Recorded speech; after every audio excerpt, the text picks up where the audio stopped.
Hello, and welcome to the Sutliffian Report. We're going to cover Shariah and can it stand up to critical thinking? We're going to look at Section A 5.0 to 7.2. But first, because this is a Christian news show, I want to get into the Word of God. And I'm starting with Galatians chapter 2, verses 11 to 21. But when Peter was come to Antioch, I withstood him to the face, because he was to be blamed. For before that certain came from James. He did eat with the Gentiles, but when they were come, he withdrew and separated himself, fearing them which were of the circumcision. And the other Jews dissembled likewise with him, insomuch that Barnabas also was carried away with their dissimulation. But when I saw, um, but when I saw they walked not uprightly according to the truth of the gospel, I said unto Peter before them all, if you, being a Jew, live after the manner of the Gentiles, and not as do the Jews, why do you compel the Gentiles to live as do the Jews? We who are Jews by nature, and not sinners of the Gentiles, knowing that a man is not justified by the works of the law, but by the faith of Jesus Christ. Even we have believed in Jesus Christ, that we might be justified by the faith of Christ, and not by the works of the law. For by the works of the law shall no flesh be justified. But if, while we seek to justify by Christ, we ourselves also are found sinners, is therefore Christ the minister of sin? God forbid. For if I build again the things which I destroyed, I make myself a transgressor. For I, through the law, am dead to the law, that I might live unto God. I am crucified with Christ. Nevertheless, I live. Yet not I, but Christ lives in me. And the life which I now live in the flesh, I live by the faith of the Son of God, who loved me and gave himself for me. I do not frustrate the grace of God, for if righteousness comes by the law, then Christ is dead in vain. So here's my thoughts. Paul spoke up about Peter accepting the foolishness that circumcision should be required. You know, he doesn't come out and really say it, but he starts to act that way. The truth is that even today there are groups classified as Judaizers who believe the law plays a part in salvation. They say things like, without baptism you can't be saved. And they claim things like, without access to the Lord's Supper, which they deny you access to, you can't get to heaven. They may also say if you don't worship on a certain day, you're not going to heaven.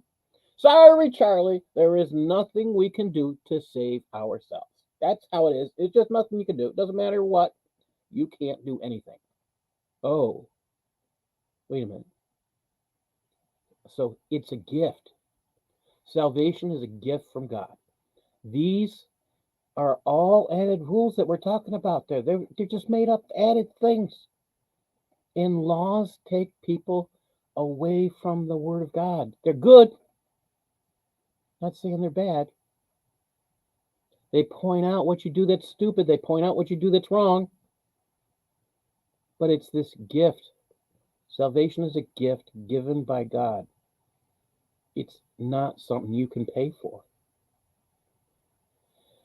And it's a gift given so freely that it was given to me, and it can be given to you. And it's given personally by the Lord Jesus Christ. Dear Lord Jesus,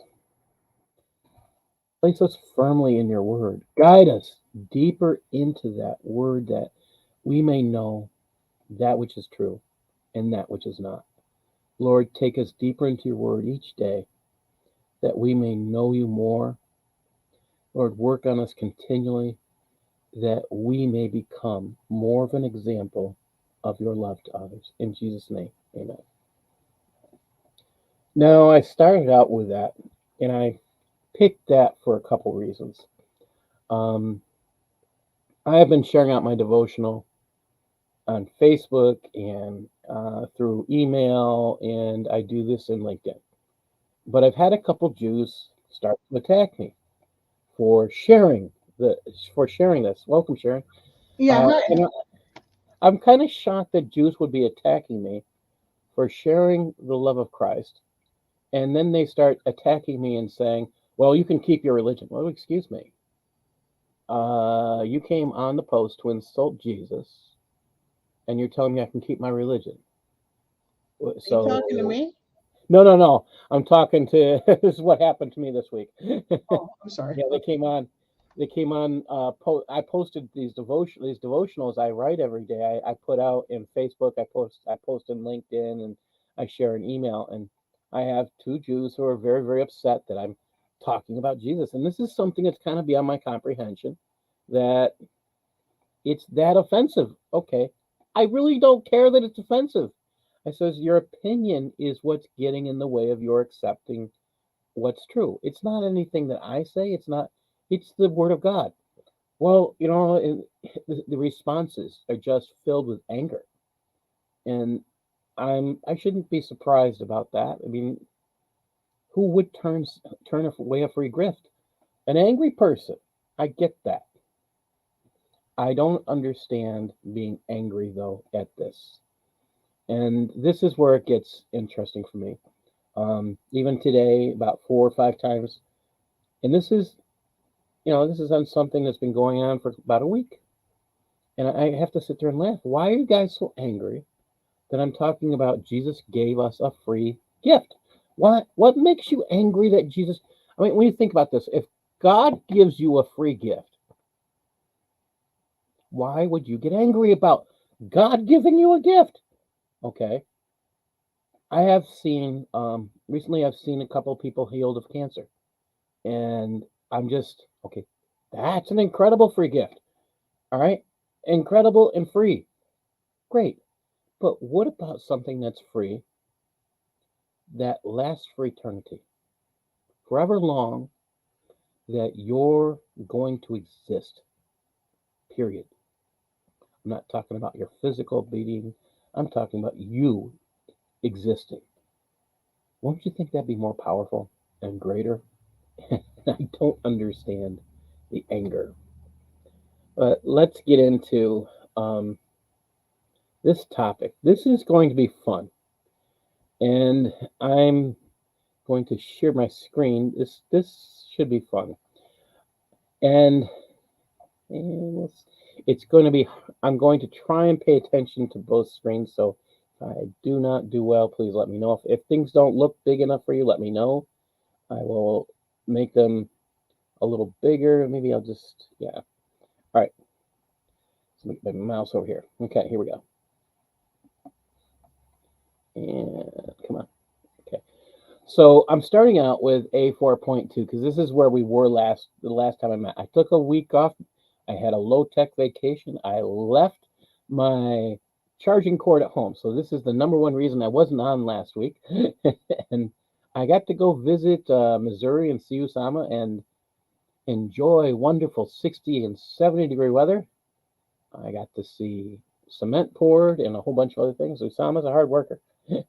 And it's interesting to. I have no knowledge of construction. It was very interesting to watch, and it was good. So let me get into this A4.2. It says, as for the basic obligation of Islam and what relates to the tenets of faith, it is adequate for one to believe in everything brought by the messenger of Allah and to credit it with absolute conviction. Now, listen to this next part. Free of any doubt. Let's go back. Credit it with absolute conviction, free of any doubt. This is a contradiction to Judeo Christianity. You're allowed to bring your doubts. We even got an apostle called the Doubting Thomas, and he questions Jesus right to his face. I mean, and then he sees Jesus like, oh, maybe I shouldn't do that. But is it wrong? If you look at how Jesus responded to him, go ahead, put your hands in my holes. Do it. Jesus is okay with your doubts. But this is the only way you can accept Islam. Absolute conviction, free of any doubt. Throw your brain out. Don't accept any. Not allowed to question. And we're going to get into that more a little bit later today. This is the reason why I'm starting back here. It says, whoever does this is not obliged to learn the evidences of the scholastic theologians. So you can throw your brain out and not be obliged to learn anymore.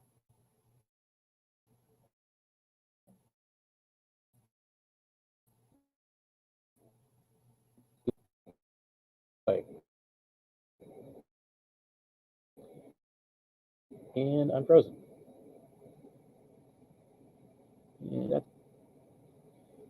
And I'm back. Can you hear me? Oh, hear me? Hello?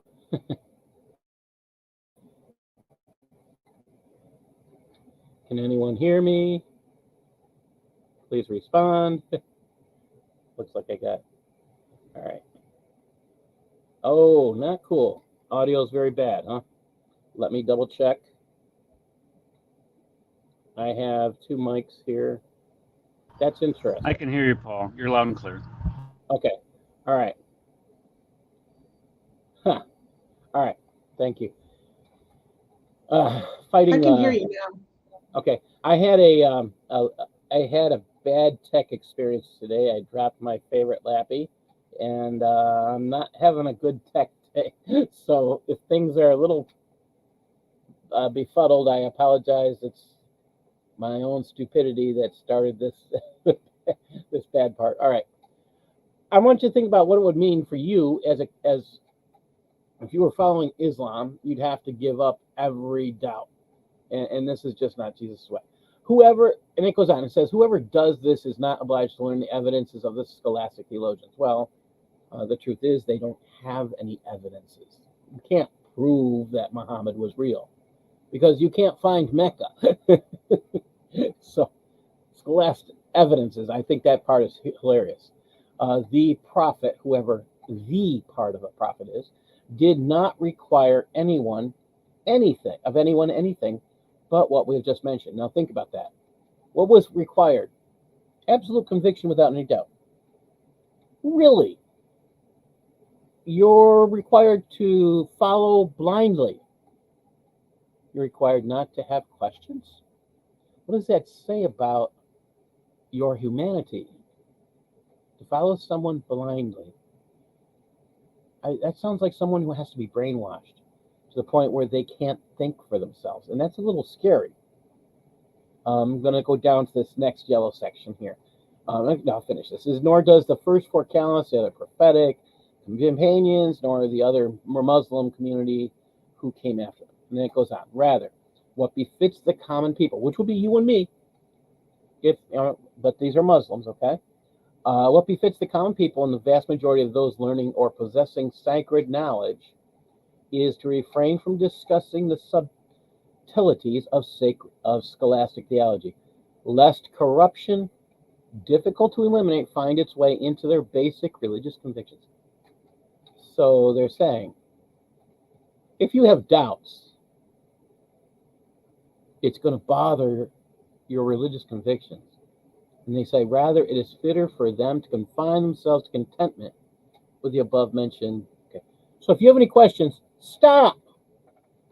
Don't ask them. It's not going to help. It's going to make you leave. So shut up. I sit there like, now look at this. What kind of a faith structure says you're not allowed to question? It's called a totalitarian faith structure. If you don't believe in the absolute leader, they'll kill you. That's the interesting thing. That's okay. So think about that. This is the best Islam offers us, the obligation you believe and don't dare ask a question. And we're even at the end of what we're going to be talking about today in this line has to do with this. You're not allowed to have a question. I got a big one here. I'm gonna pick on you for a minute, Eric, if you're able to answer. and I think I've asked you this one before. Anybody who is ever been in a school, what is the number one way we learn? It's by asking. Eric, can you answer that one? What? How do we? Yeah, How do asking you? questions, questioning whatever the material is. How did it get there? What events led up to it? What is the cause and effect? All these things, sure. Yeah, and if you can't, so this is the reason why you don't have Muslims asking, how come we can't find Mecca on the map? Uh, really, if Mo's so important, why is he Because it only wasn't mentioned? there. That's why we can't find it. If Mo's so important, why is he only mentioned 4 times? Why are all these other why are these stories? Why don't they line up that are in the Quran? Why do they contradict each other? I mean, if Allah's so great, why does he keep changing his mind? Why does Allah say, he's the God of maybe? That part I will never stop laughing about. So let me read you this part. This is from some Al Ghazali, Kitab al, the Book of Knowledge, and I have this book at home. Should a person of sound mind reach adulthood either by reaching puberty or attaining an age of maturity? Now we'll talk about that in a minute. Then, for example, in the early morning, the first obligation incumbent on him is to learn the 2 statements of faith, Shahada, and understand their meaning. This is being there is no God but God, and this problem here. This is the number one problem I see. This is the shirk thing. There is no God but God, and this is a marriage of God with a partner, and Muhammad is his messenger. One of the things I've learned, recently is I look at the older shahadas. You know what I find? That word "and" isn't there. I'm finding that interesting. Hey, Rad, welcome. Um, it is not incumbent on him to ascertain the illumination of this for himself by means of insight, inquiry, or the scrutiny of profs. Rather, it is sufficient for him to affirm the truth of this and believe decisively with no feeling of doubt or anxiety. I mean, you got to sit there and ask, can you believe? This is what I love about Christianity. They want you to ask questions. They want you to find evidence that backs up your faith. Oh, wait a minute. You're allowed to question, absolutely. You're allowed to go and, yeah, please question. We want you to learn. Don't sit there like a fool and not ask questions. Please do. All right. And let's see. Go to the next page. All right. So it says communally obligatory knowledge. And I'm going to be teaching you something very humorous about this piece and about what I just read to you pretty soon. And Al Nawawi, it says the second category of sacred knowledge is what communally obligatory, namely the attainment of those sacred sciences which people cannot do without, is practicing their religion, such as memorizing the Quran and the Hadith, their ancillary disciplines, methodological principles, sacred law, grammar, lexicology, declension, knowledge, Hadith transmissions, and scholarly consensus and non-consensus. I apologize for the red lines and it looks like in the wrong spaces. This is me moving between computers, and that was perfect on the other computer. I apologize for that. All right. Here's my biggest problem with this. What is science? um, Sacred sciences. Guess what? The word sacred doesn't exist in this. It's not there.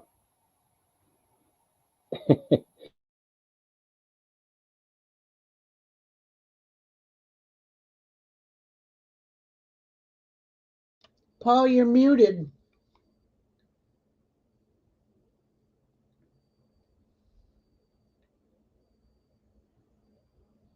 Your lips were moving, but I couldn't hear you. You're still muted.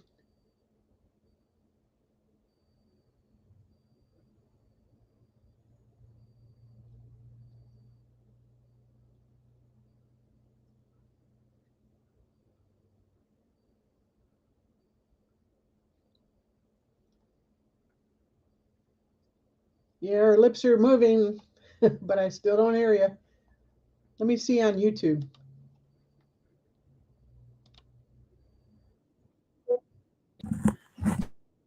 Wow. This is a real pain in the bleep. Okay, I can hear you. Okay. You can? Okay. Yeah. This is I can hear you now. frustrating. I am fighting. Okay. All right. Now I can see myself. It is it is what it is. I can only do so much.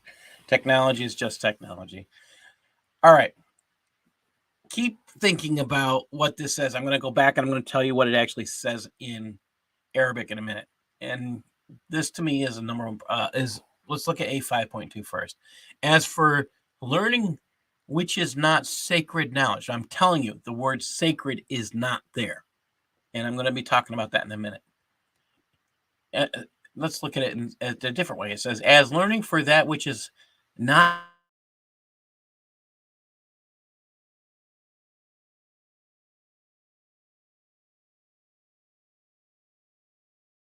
You went out again. Can you hear me again? Oh, now I can hear you. I'm not changing anything. This is crazy. Can you hear me, Sharon? Yeah. Okay. All right. Thank you for listening, Darcy. It's a little frustrating. All right. There's a StreamYard for those who want to join. All right. Go away. I have problems with this. All right.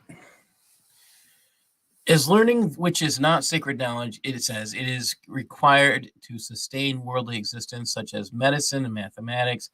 It too is a communal obligation. And let me keep going here. Now, that's what it says in English. But did it really say that? According to Usama's translation, it says this: Al-Nawawi, the ordinance of sufficiency. Now, I put it in there phonetically so I would remember how to spell it, how to say it, and it's probably not spelled the same, but that's how I would remember myself to write it. Okay. The ordinance of sufficiency. Now, he was kind using the term ordinance. It's something obligatory. Notice here it doesn't say communal. It is attainment, and it is gathering what the people need to perform their religion from the scientific law, to establish their religion from science. It is to perform the religion from the scientific laws, like the memorization of the Quran and the Hadiths, and its sciences, root of the law, and the grammar and the language morphology, which is study of words, and knowing the Hadith narrators with the Hadith chains, okay? Consensus and disagreement. That's quite different. You don't hear anything here about communal obligation. And here's where I was talking with Usam about this. Why are they not using the word sacred when they're talking about knowledge? Why are they not using that? And he says, well, they're trying to make things pretty. And I thought about that. That says a lot. They're trying to make things pretty. And make it look nicer. They're dressing things up. And as for what is not legal knowledge and is needed in the matter of the world, such as medicine and mathematics, then it is a sufficient ordinance as well. So, not legal. Look at the difference. A5.2 in English says that it's supposed to be an exact translation. Remember, the Muslim Brotherhood says this is an exact translation. They don't look even close to the same. As for learning what is not legal knowledge, how is legal and sacred the same thing? Legal would be like Shariah. Okay. Legal knowledge is needed for the matter of the world, such as medicine and mathematics. Now, Usama's translation was actually arithmetic, and I changed it to mathematics because when I think of arithmetic, I think of adding, subtracting more than I do multiplying, dividing, and a whole bunch of other fields. And I think the intention is a little broader than adding and subtracting.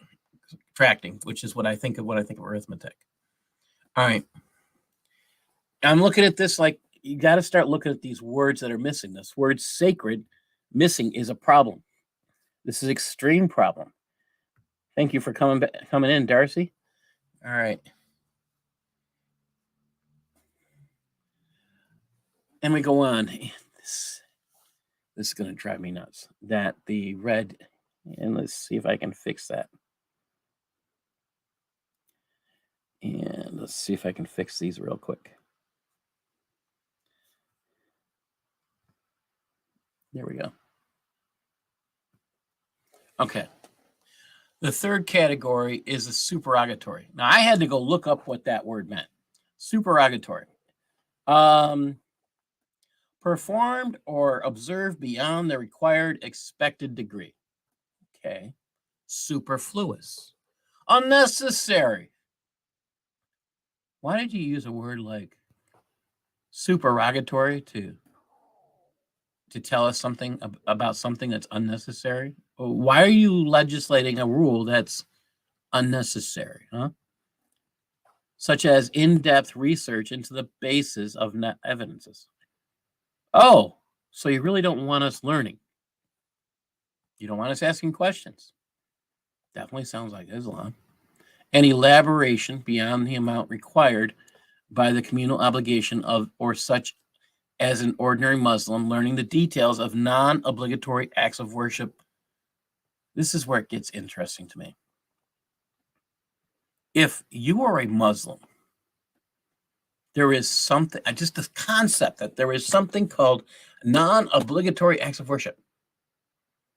So you're obligated to do some things, and you're not obligated to do others. Okay, what are Christians obligated to do? Well, you're supposed to talk to God. That's praying. Worship, let's think about that. Are you obligated to worship? Which, for many of us, that would mean singing or, saying praise to God. Okay, worship. It's a really broad concept. Are we obligated to worship? I think it's kind of hard to serve a God who loves you without worshiping him. I would say that'd be very difficult. Are you obligated to? And I'm not going to say you are. I just think it would be very difficult to worship. I mean, to serve the God you serve without worship. I really see that as difficult. And again, they have a difference between what they're obliged to do and what they're not. The only thing that Christians have to do, this is the part that gets me.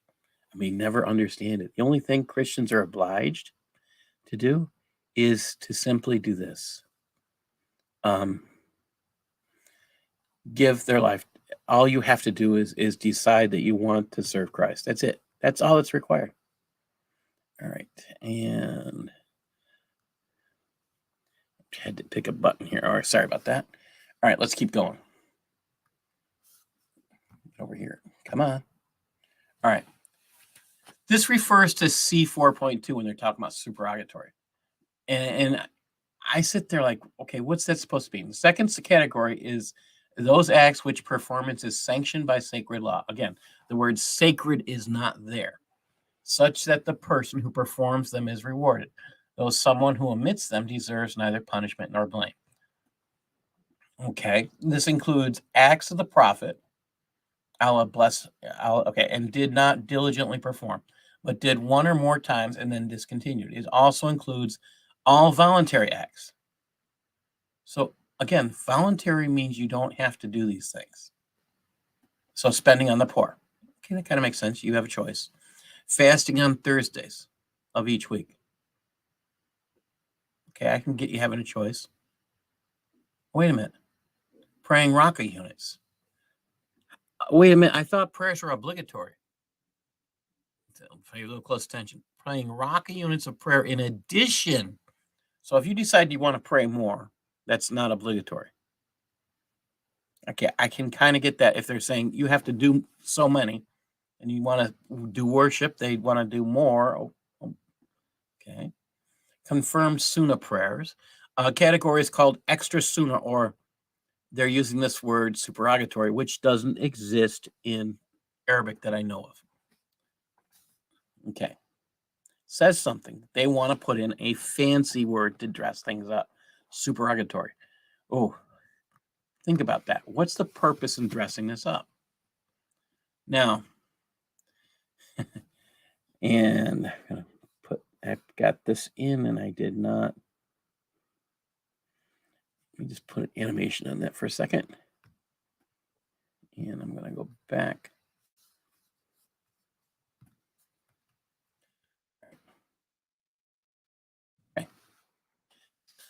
Okay. Forgive me. All right. And now I can't see what I wanted. All right, great. Okay, so I'll know Wowie. So again, this is that 6.1. Here's what it really says. You see what's happening when you have a consistent toss with that. You got 5 in a row. You got to come down right over the right shoulder. Notice there's no sacred knowledge again. It is like examining the foundations of evidence, looking beyond the fate by which this obligation of sufficiency, as educating the normal person as worship windows. Like, I had to stop and think, what is that? He says, that's what it says. And you start thinking about how the Quran's written, you start thinking, okay, they don't listen to what they even write. Now what the scholars would go or do to separate the ordinance from the non-obligatory, which is a communal obligation in respect to them. And Allah knows best, really. Allah knows best what worship windows are. He has to make a rule about it. Okay. All right. Some of this is just going to sound incredibly boring. I get that. But it's humorous at the same time. And that's sad in many ways, but that is the sad, sorry truth. All right, this next one. I have a whole bunch on this page. I'm going to start up with A7.1. Al-Nawawi, having mentioned the categories of sacred knowledge, the subjects it excludes are those that are unlawful, offensive, or permissible. Now, pay attention to what it says are unlawful or permissible. First thing it says, unlawful knowledge includes learning sorcery. Okay, I can kind of get that. Christianity really is against this concept. Okay. Since, according to the most reliable position, it says it is unlawful, the vast majority of scholars have decisively stated. Here's the next one, philosophy. And I did have quite a conversation with Usama about this. Why would anyone outlaw the learning of? Why would you outlaw anything that says, that teaches you philosophy? Philosophy, here's the reason why. Philosophy teaches you to question things. Oh, but they don't want you questioning things. We have a problem.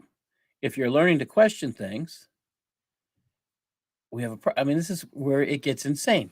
You have to be able to question things. And if philosophy says to question, okay, that's the one that really gets me. They don't want you to question. You don't want you to think about taking. And this is the other thing. In philosophy, you learn to take things apart and put them back together again. If you take things apart, you find out what things stand on. Well, if there's nothing there, if you take it apart, it's all empty air. So you got to find out when you look at it. This is the thing I love about apologetics. You find out what's essential. What can a faith do without? And there's nothing that stands underneath that. It can't stand on its own. That's not a good faith. Oh, this next one kind of makes sense too. Magic. Okay, I kind of get that. But here's the part that got me. And again, having a conversation with Usama, he had me laughing about this one. Magic. And they said meaning sleight of hand. He's like, so they decided to outlaw what Muhammad did.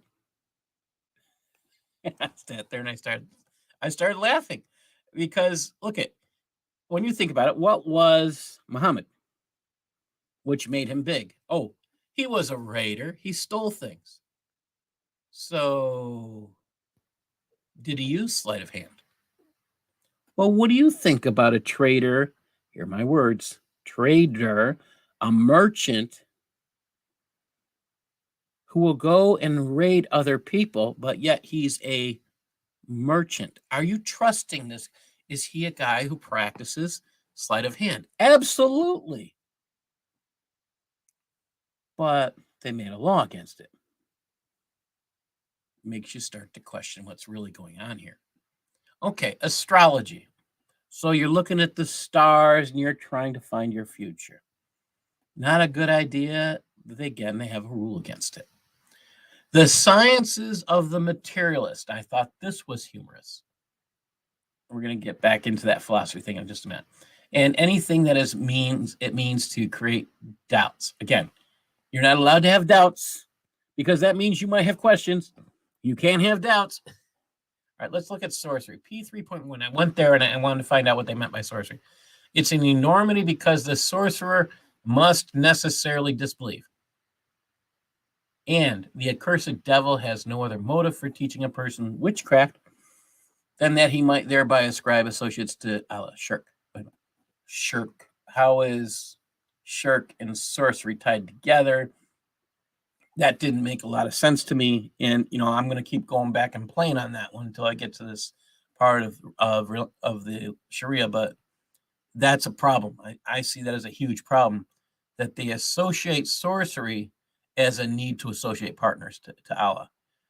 I don't see them even close to having the same thing when they've already defined it as something slightly different. And then this W10.1, and here's the other thing. The W's are simply notes. Look at that huge section there. You see those little bit of Arabic there? 1, 2, 3, maybe 4 words.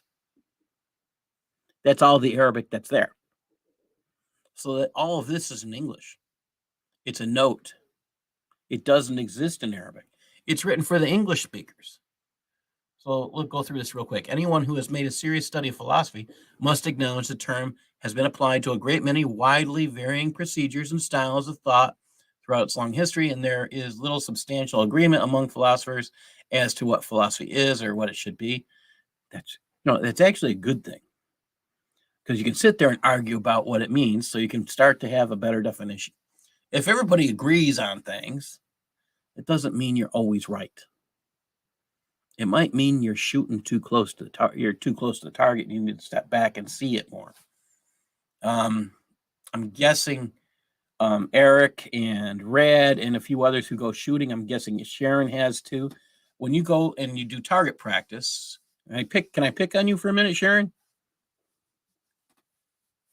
Yeah. When you go to target practice, Sharon, do you ever take a step back to see if you can shoot from farther away? Paul, I don't target practice. Sharon? Can you hear me? I don't target practice. I'm sorry. Not hearing you. I don't know if it's me. All right. I guess that's my question. If you are going to target practice and you're hitting the bullseye every time, do you take a step back? And that's one of the things Martin Luther King says. If you're hitting the bullseye every time, you are too close to the bullseye. You need to step back. Quite a statement. And they're afraid of that. What does that mean? If Islam is afraid of hitting the bullseye, that you might actually learn something. All right. So here's the part that got me. You see this 7.1? Look how small it is. When I asked Usama to translate this, I kept telling him I think there's something seriously wrong with this passage. Again, it's very, very small. We have mentioned the sections of legal science, and among the sciences outside of it, what is forbidden, hated, and permissible. Then it goes on. What is forbidden is like studying sorcery. For what is forbidden is like learning magic. For is forbidden according to the correct school of thought. Whoa. Is forbidden according to the correct school of thought, and is forbidden by the majority in like philosophy, sorcery, astrology, in the sciences of naturalists. Now, this part got me too. Science of naturalists. Okay. We have science of materialists versus science of naturalists. So I'm just going to be very simple when I think of this. I'm not a big biology science guy. I've taught biology, but here's what I'm thinking. They're upset with the idea of science. Does this explain why we have a lot of people that are not Muslim earning things like Nobel Prizes? Because everybody else is allowed to ask questions.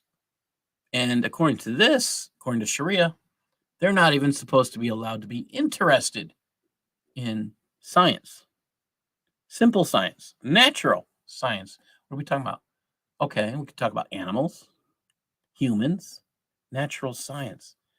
We could talk about plants. I think we have some serious issues here. And they use the term material. So they're defining science basically as physical sciences. That means using the scientific method is something they're not happy with, because you can answer questions by using the scientific method. Okay. Again, it's their rules. They wrote it, not me. And then it goes on. It says everything that was a cause for raising doubts and disparity. Oh, yeah, that's what it really was all about. You can't ask questions. You can't have doubts. And I sit here laughing about this. Why is this so important that you don't ask questions? And I you can, here's the translation right next to it, so you can see it. Why is it so important not to ask questions? This is something I cannot comprehend, no matter how many times I hear it over and over again. Why is that? If you can't ask questions, you can't learn, you can't grow.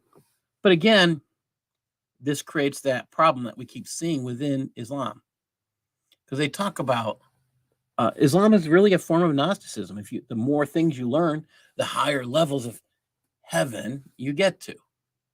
Well, the truth of the matter is, in Islam, there really is no heaven. There is a garden.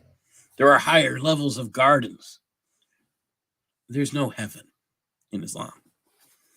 And the more I learn of this stuff, the more it kind of blows my mind.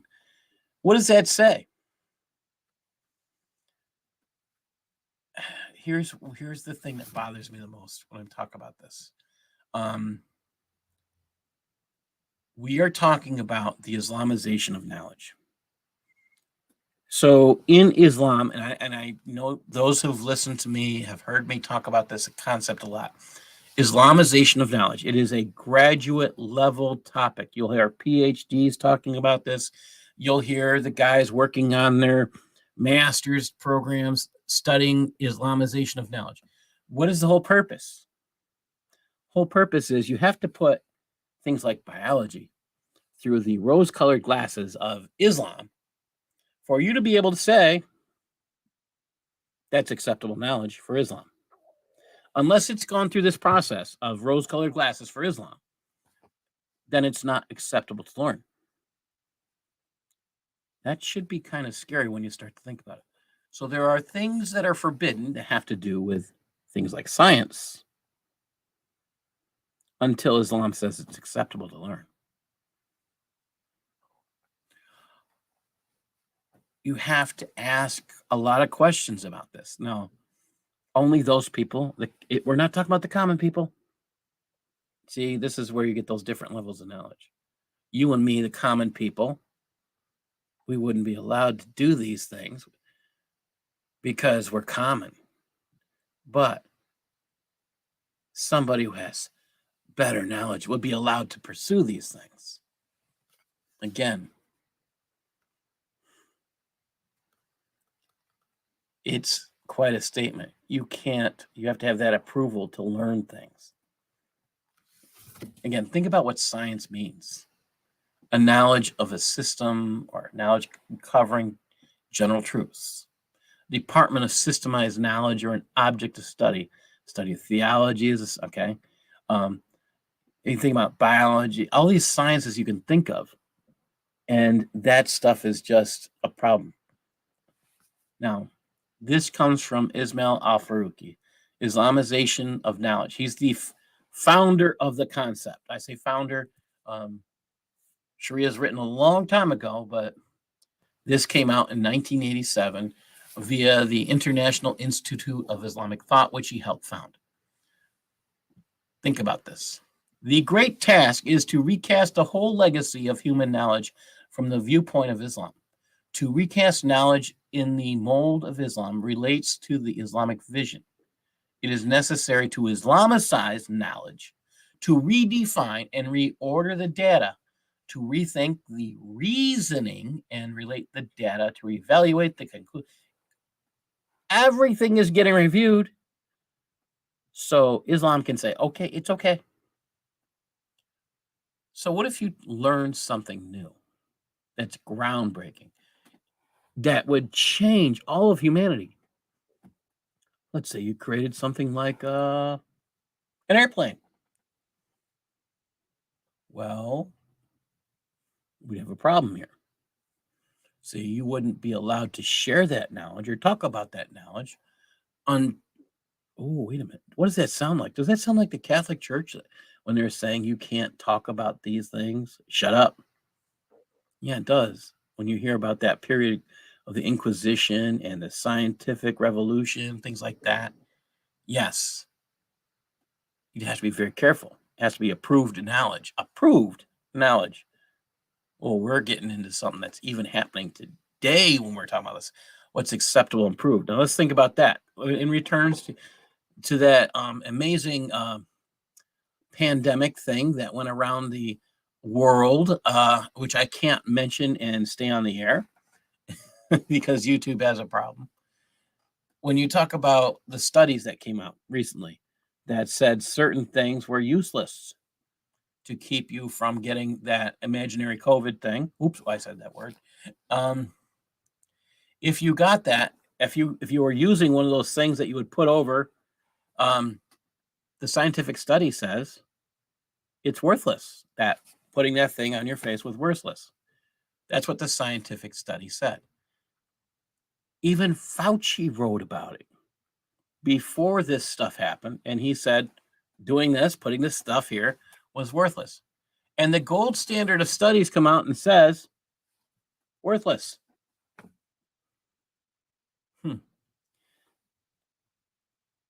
So take a look. Here we are back again. Ismail al-Faruqi. He's talking about the knowledge that has to be approved. It has to go through this process of Islamization of knowledge to be acceptable. So let's get into this just a little bit more. It says Ismail al-Faruqi wrote the Islamization of knowledge is to Islamicize the disciplines. So they're trying to control all the knowledge. You know, we keep talking about a group like WEF trying to control knowledge. Islam has that concept as well, only they call it Islamization of knowledge. And the first time I read this, I thought it was insane. But, and I've been looking into this for about 10, 15 years now, and I'm just, yeah. Islamicizing knowledge is to Islamicize the disciplines, or better, to provide university-level textbooks recasting some 20 disciplines in accordance with Islamic vision. So again, they're going to have separate textbooks to learn because they're going to leave out anything they don't consider okay for a Muslim to learn. Why? Because it might tell them to ask questions. So let's talk about astronomy. There is a sun out there. Oh, and planets go around the sun. Would that whole book be banned? Would the topic be banned? Why? Because in the Quran it mentions the sun sets in a muddy pool. If the sun sets in a muddy pool, it stands against the Quran. Oh, you can't learn that. You can't learn that the earth goes around the sun and the two don't meet, because if they both meet, a horrible disaster will happen. You can't talk about that. that knowledge is now forbidden. Whoa. And this is the stuff they're keeping from it. They want to have a separate textbook just for Muslims on everything. I'm sorry for you that you have to deal with that. I feel sorry for all Muslims who have to accept this kind of standard of belief. And this is the best of the Muslim Brotherhood. This is a guy who helps found the Muslim Brotherhood here in the United States.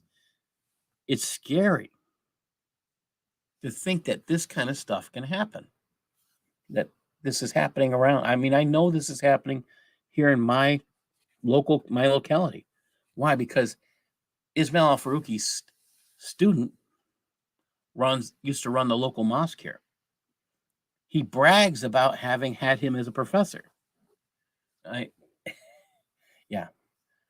Dr. Muhammad Shafiq brags about this guy. Oh my gosh. To really think you have to put everything through rose-colored glasses in order for it to be approved to be learned. I can't.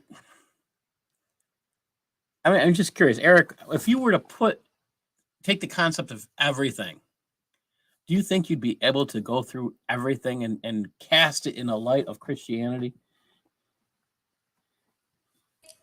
Say that one more time. I'm sorry. I didn't quite understand what you said. I'm not hearing you. I didn't quite hear what you said, Paul. I'm sorry. I'm not hearing anything. It could be me. I think so. Hold on. I'm not hearing any speech from you.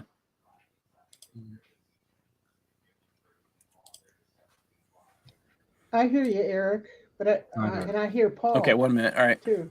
How about now? I'm gonna go up. Let's see if I got one. Can you hear me now?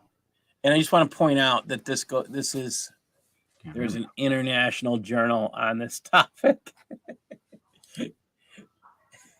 Islamization of knowledge and exploratory study of concept.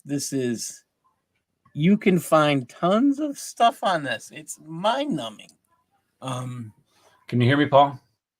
And what I found funny on this was the first thing up here on the first line in the abstract: Islam, submission to his will. That's what Islam means.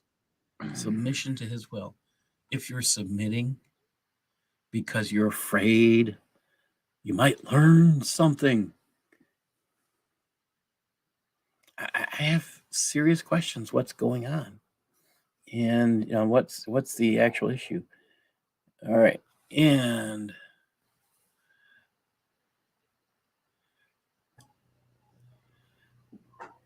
all right. Can you hear me now, Paul? So let's keep going on here. I think this is actually the end of my presentation. Anybody have any questions? I don't know if it's just me. When I'm not hearing people, I'm just curious. Oh wait, so Sharon could hear him and I can't. Okay. That's not a surprise, unfortunately. All right, I thought. Let me see what I can do on this end. I was about ready to lose my mind. I didn't. I can't hear anything. 1, 2. Oh, I know. Let me just see if it's here. Nope, it's not muted. Let's see. I can go to YouTube. Maybe I can play something. This is crazy.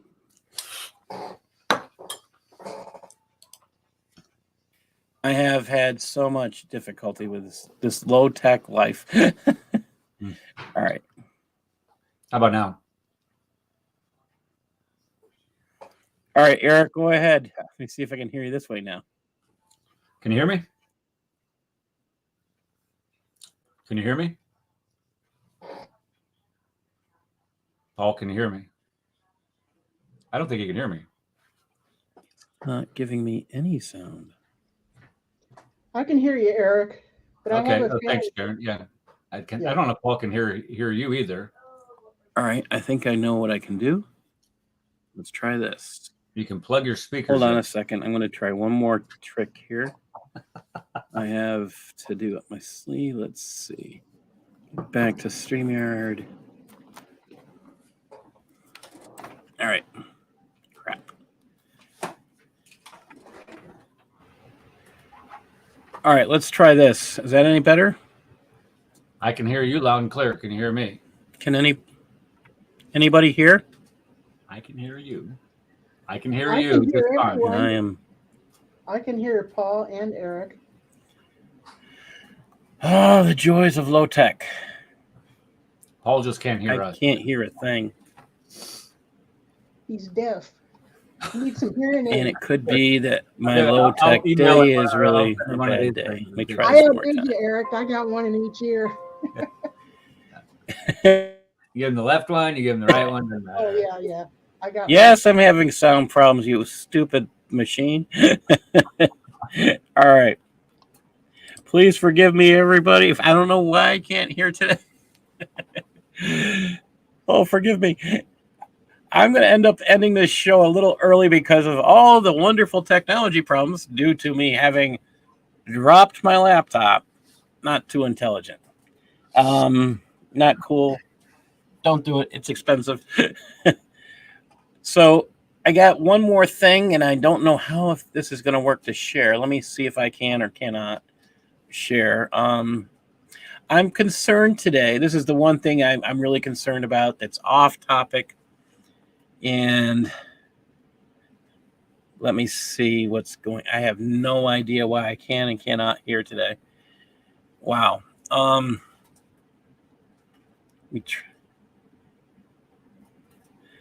have no idea what's going on. So I want you to think about how the world is today and how there are so many people who keep silent. I think it's time we no longer be silent. I'm concerned that Christians everywhere are being silent. You cannot be silent. You have to go into your schools where your children are and look at what the teachers have in their rooms. If you find something that says, we won't stand for the flag until it represents everybody, that shouldn't be in a teacher's room. If you find something like that outside the room, inside the room, we have a problem because that says the teacher is sharing their political beliefs. That's not something a teacher should be doing. Okay.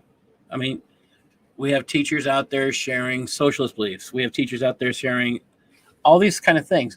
I'm going to recommend everybody go. I'm going to throw a link in the chat room. And for those in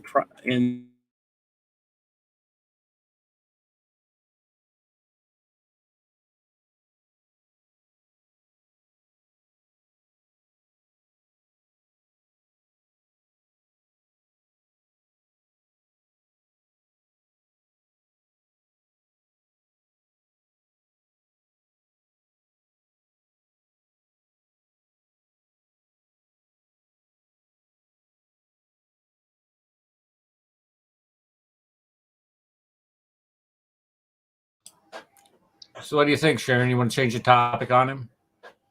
Do I want to change the topic? Yeah, let's change it to like Yankees baseball next week. Jeez. I don't watch sports. I'm sorry. Although I do watch the kids' sports. I live across the street from the park, and I'll go over there and watch them. Well, next week's spring break, and my wife's a big Yankees fan, so we're driving down to Florida for a couple days to watch them lose. Or well, I don't know. I don't follow baseball. She's always been a ball player, and I don't follow it. So I'm going along for the ride, I guess. When I was stationed over in Camp Lejeune, I went to Florida for a few days, and it was nice. At Camp Lejeune? Huh? At Camp Lejeune? Yeah, I was stationed at Camp Lejeune for almost 4 years. Yeah. We jumped in down there, 87 or so. They put a whole stick of us in the tree. I didn't go in the trees, but we had a whole stick of them going to the trees. And it's just I don't know, just nothing but one big swamp as far as I'm concerned. Yep, there is a big swamp, I will tell you. And the smell during certain times of the year is very swampy. I can't remember what time of year it was. It had to be spring because I remember it was cold. It was very cold at night in the morning, so it had to be late winter, early spring. But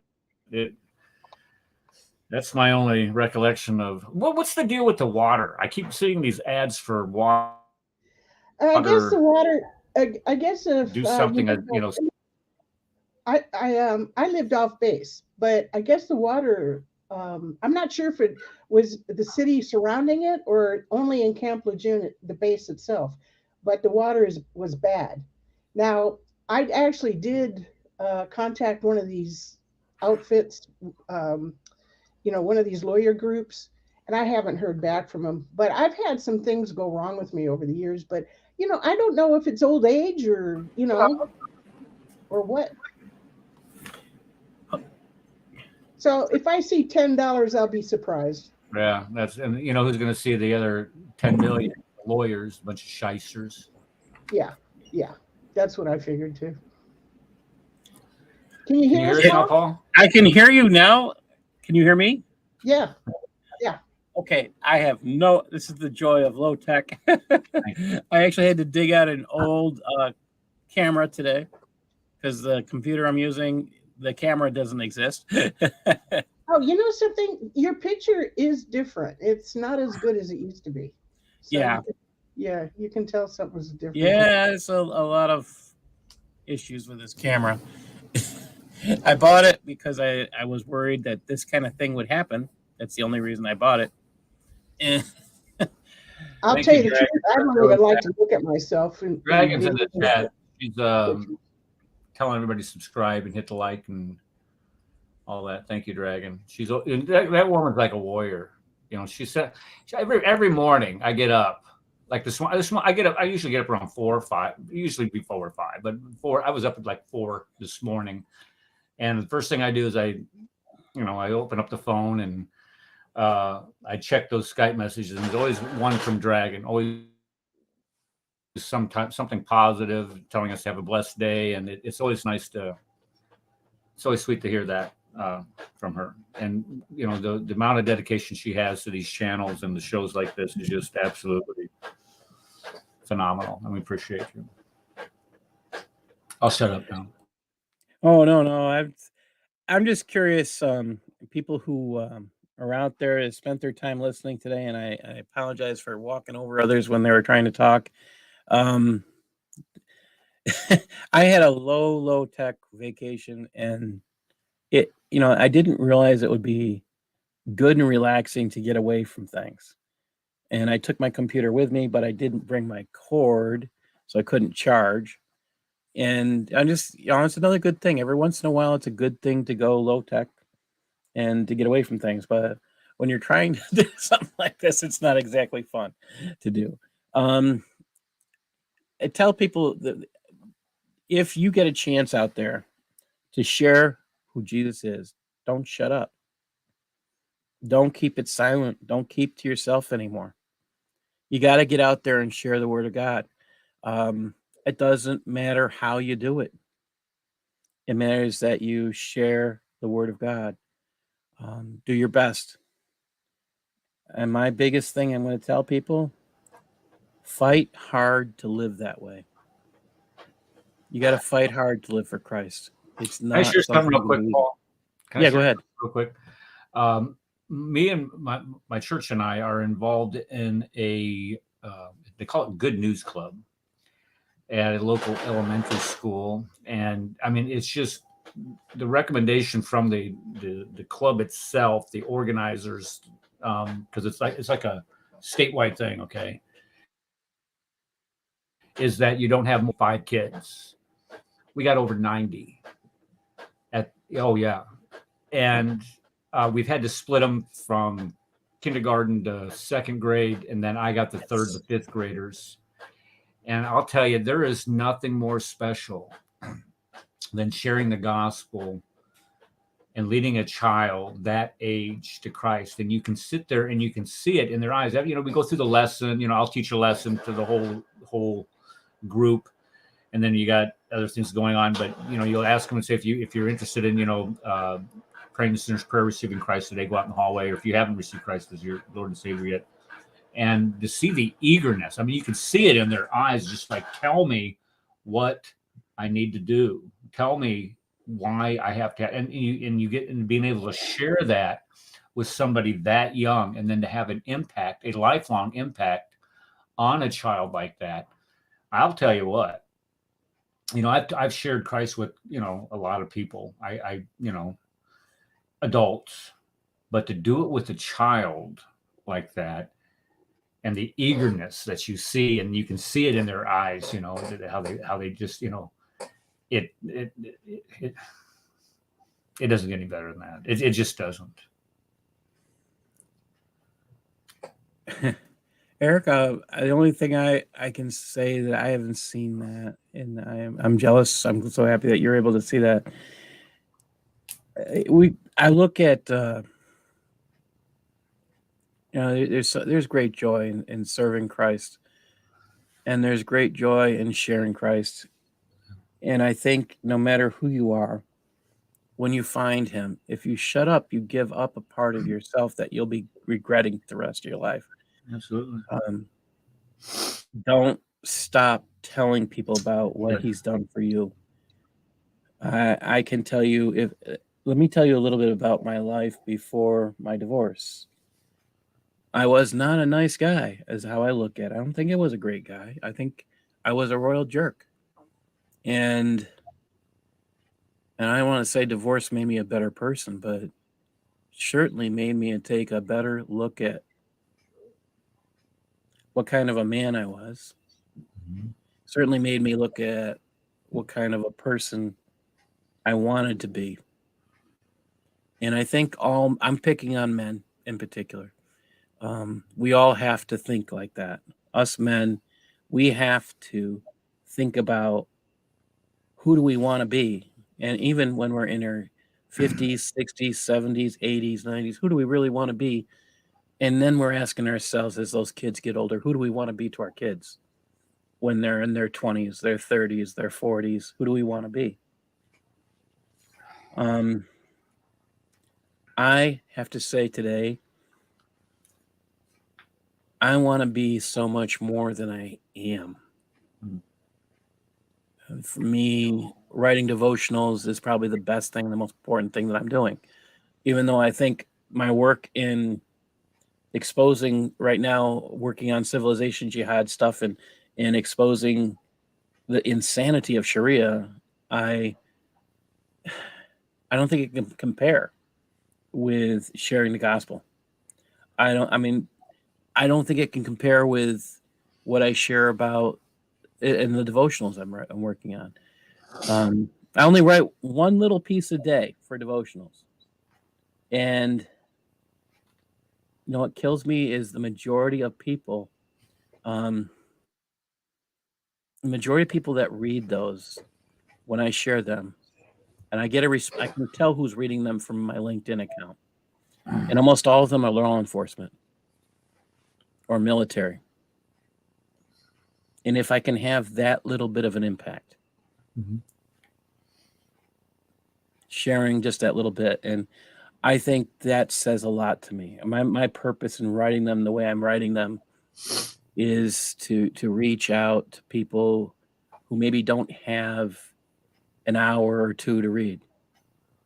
I want it to be deep. I want it to be something you hold on to and grasp and think about throughout the day. I may not pick a passage that everybody else picks. I may look at it a little differently. So while I've got you on the air, Eric, I'm going to ask you one big question. You got your Bible on you? Let me just find this passage. I think it's Genesis. Let's see if I can find it on my computer. And let's see. I think it's Genesis 19, or is it 21? This may take the end here.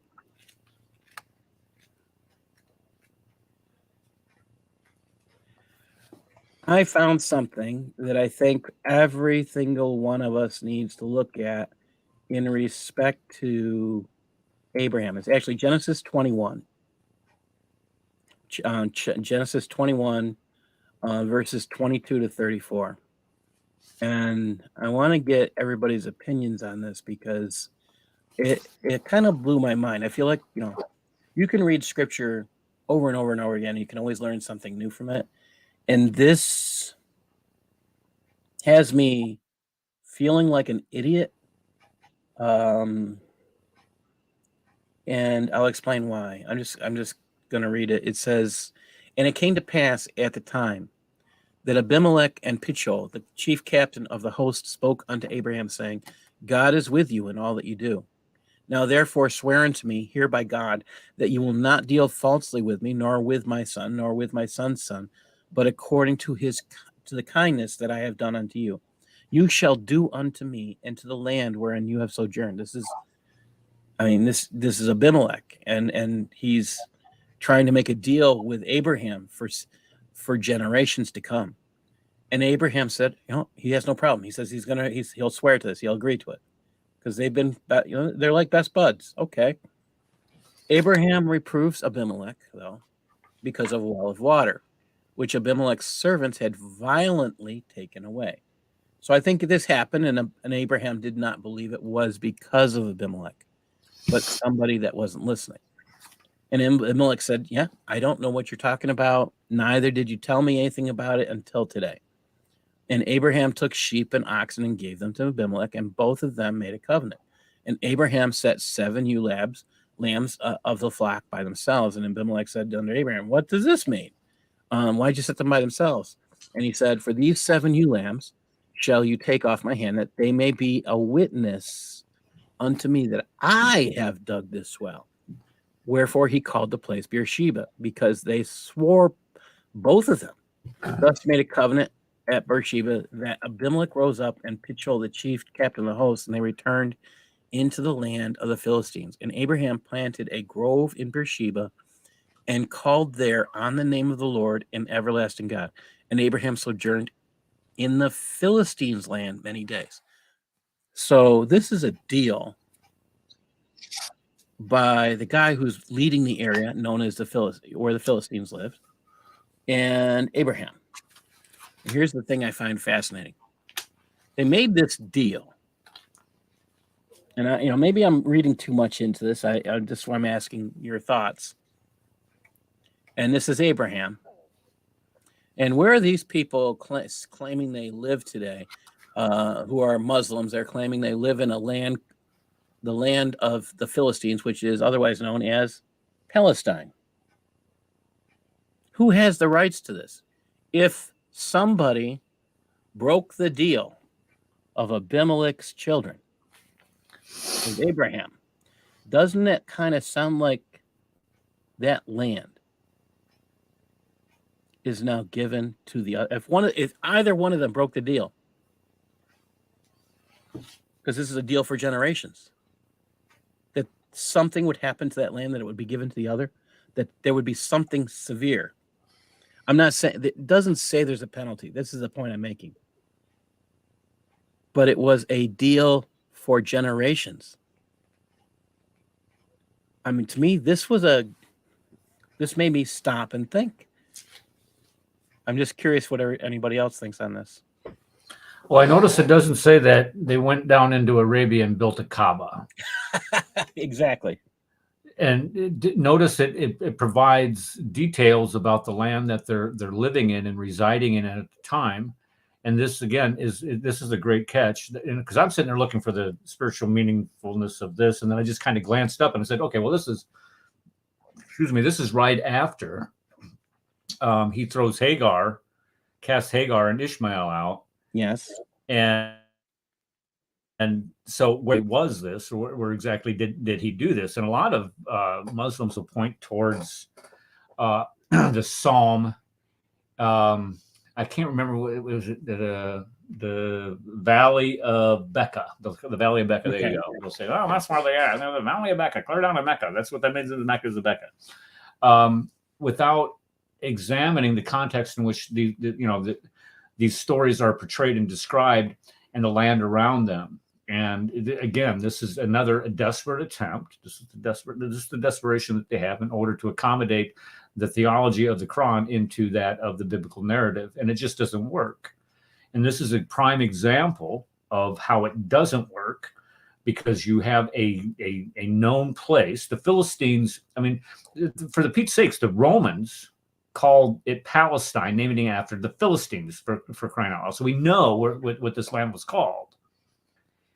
And what they hope is that, you know, they don't ask questions, just like what you were talking about tonight on your show, is that don't ask questions, just accept what we're saying, because if you start asking questions, then things like this come up. And when things like this come up, they get very uncomfortable because it exposes what the I feel like this is the truth about reading scripture. You can read it 100 times. Sure. And that 101st time you read it, it might slap you in the face, and you'll find something so new. You're like, what was I stupid all the other times I read it? Because I mean, that's what hit me when I was reading that part. Like, I have to stop. I have to stop this. I have to think about this more. Like, I'm still kind of mind numbed about that, because you have the guy who, I mean, Abimelech was a pretty good guy. He loved God. I mean, God has a personal conversation with him, and he doesn't say anything nasty about him at Abimelech. I mean, in fact, they both have to talk to Abraham about his fault of saying, okay, I made a deal with my wife to pretend she's my sister, but she really is. She's like my stepsister. Okay, now you learn the real story. Abraham married his stepsister. Okay, that's why he's been saying, yeah, we didn't know these things when we start reading the story about Abraham. Why did he start saying those things? I think this is where I look at this passage and I'm thinking, these are two best buddies. You think of like David and Jonathan, right? Best buddies. And that's how I look at this. These two are best buds. They're wishing the best for both of their families. And again, they don't make a statement of punishment for the other. If one of us violates this oath type thing, you don't see that. But at the same time, you don't see the land of the Philistines anymore. You hear people claiming they live in the land of Philistines. But it's interesting they're not there anymore. And who is? It is the nation of Israel. It is Abraham's children who live there. To me, that says a lot. And like, well, you notice who was on the show on Sunday defending the Palestinians was what's his face, the dancing ballerina guy. Oh, the Filipino dancer, yes, Aladini. They're not ready for prompt level player of debates. Yeah, that guy. It was funny. He wants to debate, but he can't debate because he's got to wait for 20 minutes to get to be able to respond. That's where I say not ready. I think he's more like okay. I don't want to get troll. I don't want to bring that to your show. I'm sorry. That's not an issue. I'm not worried. He was trolling. He was trying to create attention for himself. That's all he was doing. Well, he got attention, all right. Well, this is where I'm looking at with the two Jewish people that are trying to insult Jesus on my post, and they're telling me to go away, and they're on my post. That's a what's their names? I don't have their names right now. I can pull up the Facebook because we had a similar incident in a clubhouse room 2 days ago, I think it was, where maybe it was 2 days. It doesn't matter. A day or two ago, where you had a Jew come in and he was basically saying that Jesus had intercourse with Mary. Oh, what? And he wants us to respect Judaism and his view of Judaism.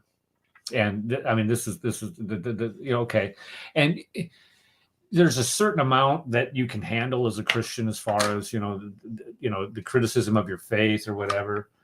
But when you have people, Mohammedizing everything, and what I mean by that is sexualizing everything, because, and this is what we see from the followers of Islam, is they'll try to justify, intercourse with 9-year-old little girls, and the reason why is because they won't condemn it, because if they do condemn it, then they're condemning their own prophet. And when you have Jews, and most Jews that I know, I get along with really well. I mean, you think of the Jews that are on our network, Al, Yeah, and Gotti and Damon Rose, and all these guys that on the network itself, we get along with these guys great. It is these guys who have this perverse mentality to try to make applications to try to denigrate people, or try to denigrate other people's faith through and by sexualizing it. Is just it's beyond the pale. I mean, that's just there's ways to engage people when you have disagreements, but when you get to the point where you denigrate it, like you do with Islam, because Muhammad did it himself. Oh, by the way, it just and to try to do that with Jesus, who lived a sinless life, is just reprehensible. and this is the stuff I sit there like, yeah, I will never understand the desire to hide things, and I think I'm still going to be marveling over this little passage, probably for some time, because to me that just means a lot. That there's so much there about Abraham. The one thing that the Quran can't do,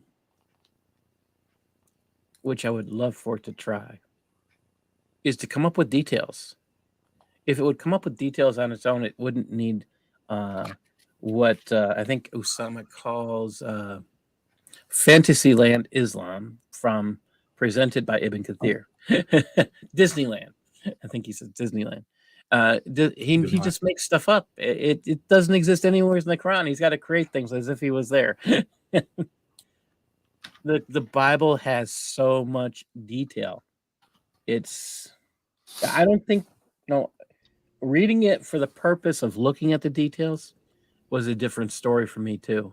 So when I started looking at how much is missing, I mean, I talk about that now more than ever, because I don't think I ever thought about how important the details were. I was always looking for something else, but the details tell us things that are very deep and personal, and it's kind of surprising. Again, little things that are in the scriptures. Kind Yeah, of in most Muslim countries, they ban the Bible. yes. And when they come here, something tells me they don't go looking for it either. So it's. I'm going to tell you the truth. I actually volunteer for the RWSPD, and it's hard to bring that up, Sharia or Islam. I try to with the people that are like in charge of me, and it's, they're young, and they know the propaganda, and they don't want to hear the truth. They don't want to do the research either. And I just look at them like, I wasn't raised that way. If I had a question and somebody told me something different, I went out. I mean, I didn't have the internet, but I went out and tried to find. Sharon, that is so much of what I really wanted to talk about tonight. And that's where I was trying to, when I was asking Eric, the whole point is this: this generation, our generation, we were taught to do research from elementary school. We wrote book reports. I don't think they make a book. Oh, report. Yeah, you're right. Okay. Book reports.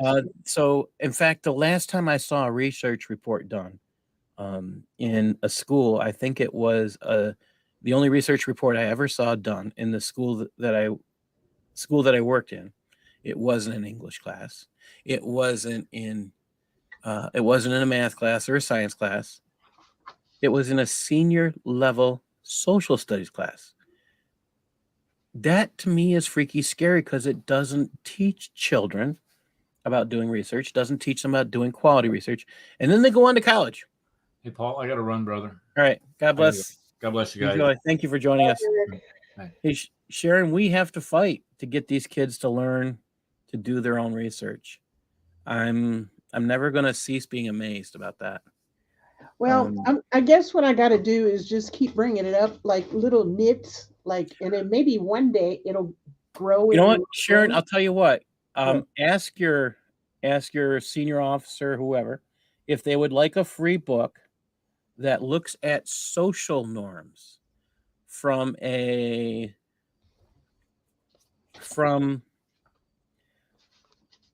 that's what my last book is, and I've been sending it to representatives in Interpol, and I've been sending it. I'm now sending it to a place in England that does counterterrorism. They're interested in reading the book. I'm saying when you start looking at, because they're coming up with excuses for things not working.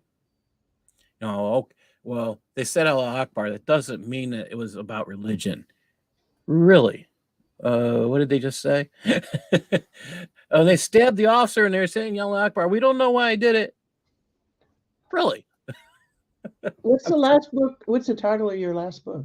The Cancer of Civilization Jihad. Oh, I'm on that right now. Oh, what chapter are you in?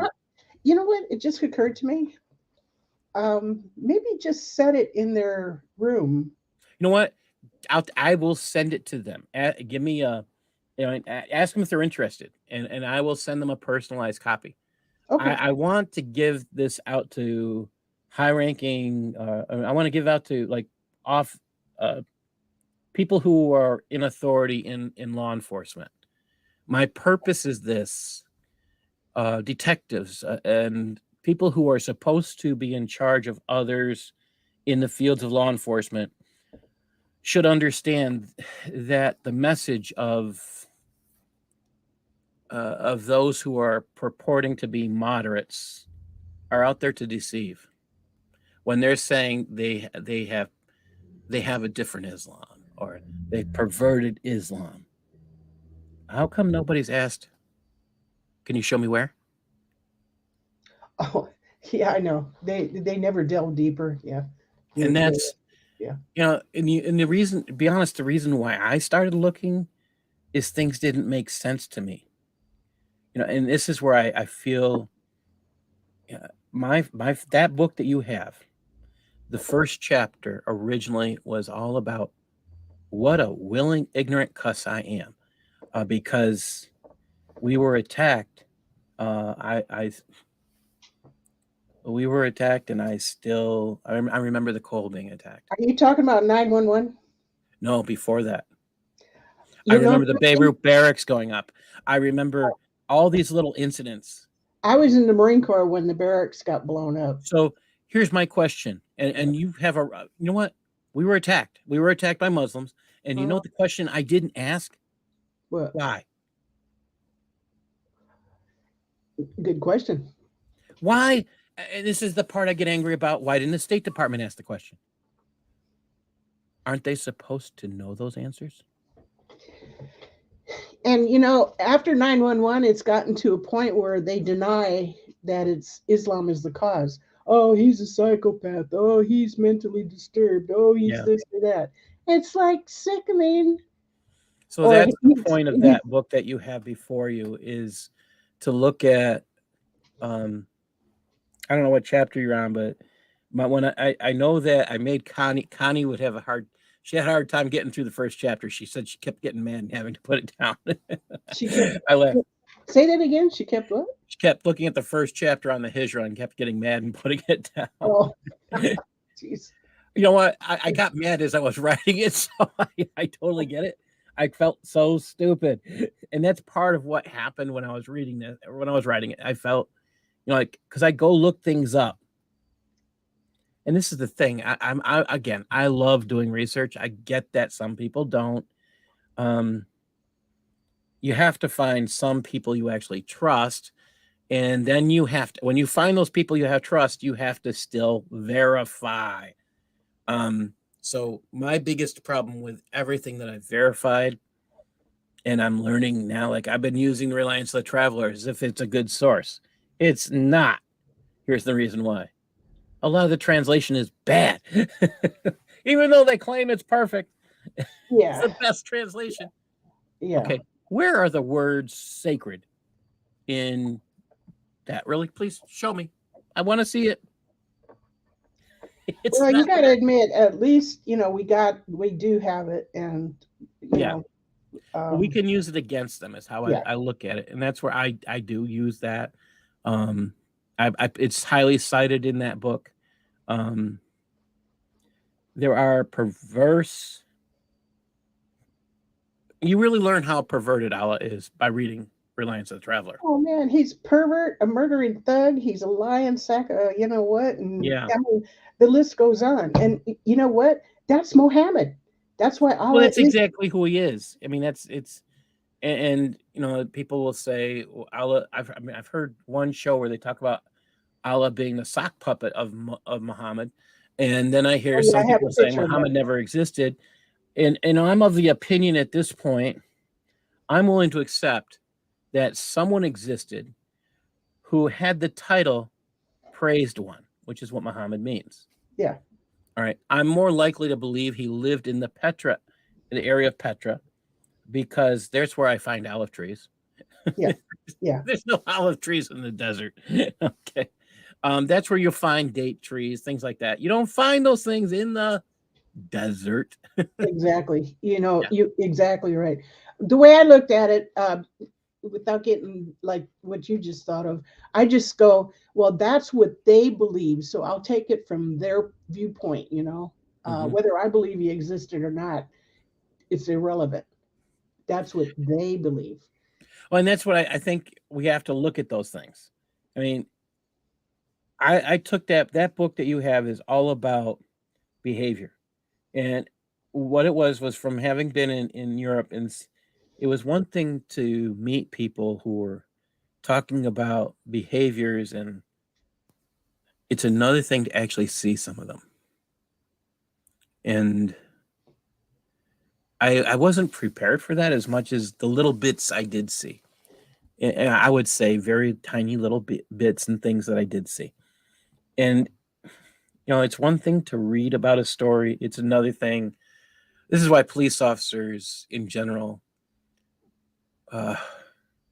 their life is it's not easier, it's not harder, but it's a much more aware feeling of life. Yeah. Yeah. And you see things differently. As someone who got into intelligence analysis, I don't look at things like I used to. I've always enjoyed taking things apart and putting them back together again. And if you talking about toys or radios or things like that, I'm like your average kid who couldn't put it all back together correctly, and I had several leftover parts. But when I'm talking about faith structures, I don't leave anything out. And my purpose in research on this, I had to find a way to talk about this as a professional. How do I talk about the behavior of men and how they treat women in Islam as a professional educator? How can I do that? So I went in all of these chapters. They simply ask questions. Is there a social norm that says, let me pull out a couple chapters. This is, toot my own horn here, so forgive me, everybody who's still listening. So here's the chapters, and I'm going to skip the big one, the Hijra. Let's see, Islamic supremacy. It's not a social norm, but it is a reality. So I'm not even it's not even a question. They believe there's such a thing as Islamic supremacy. Is there an Islamic social norm against telling the truth? Oh yeah. In fact, the rules are a lot more blatant, and you sit there like, whoa, yeah. Is slavery legal under Islamic social norms? Yes, even today.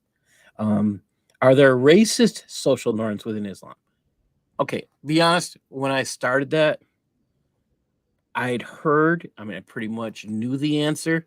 And the more I delved into it and finding the Islamic scriptures on these things, that led me to the next thing, which blew my mind. Reading that part, I came up with the next chapter. Is there ethnic prejudice within Islam giving Arab superiority? And all I could think about, when I was reading that, like, oh, you hear about the Chinese thinking they're the best in the world and they're the center of the world. And we talk about that in social studies. Why? Because the concept of, because they're concepts of the beginning. It's kind of interesting. Going on, are women considered less than equal in Islamic social norms? Sorry, ladies, if you decide to become Muslim, you'll never be equal with the man you marry. Yeah. You will always be less. Please watch out for flying hands and other things. You passed the racist part. Just today, I was looking into. There's some things about if you're going to go to hell, you're going to be turned black. And Muhammad said that, I think it was Muhammad. Yeah, it's in there. Said that Satan is black. Yes. And then there's that word abd. I already knew this. Okay, that's as many times as Usama told me. Okay, there are some things that for stupid people like me, no matter how many times I hear it, it's hard to hear. The word abd, and I pick on Usama for teaching me that, but you know what? It's just freaky hard to accept. You grow up in 1960s, 70s, and 80s, and in a society where the concept of racism is pure evil. Yeah, that's what it was like. When I grew up, my parents never taught me there was any difference between a white guy, a black guy, or whatever. In fact, if you had thought that way, I think they would have smacked you till you figured out that there wasn't. That's how I felt about. Yeah, that's how I grew up feeling. I'm not saying it would have happened, but you kind of felt that way when you're growing up. Paul, think about this. Has anybody been asked what color you want to be when you're born, or who your parents will be, or what country you're going to be born into? I don't recall being asked anything like that. Yes. So nobody had a choice. Nobody. That's the hilarious truth of it. Yeah. God is so much better. Yeah. Things you can't change. Why would there be a prejudice about those things? I'm the fact that there was an ethnic prejudice. Well, I'm Arab, I'm better. Oh, really? Where I found those things? Where? In Islamic journals, where they were bragging about, okay, Arabs are better. Well, I need to go. Yeah. I really enjoyed this talk, but I did too. Thank you very much, Sharon. Oh, well, thank you for doing this. Hey, if you're out there listening, the truth is, try Jesus. He's a much better person than I'll ever be, and you can find the truth that way. God bless everybody. Good night. God bless you, Paul. Thank you.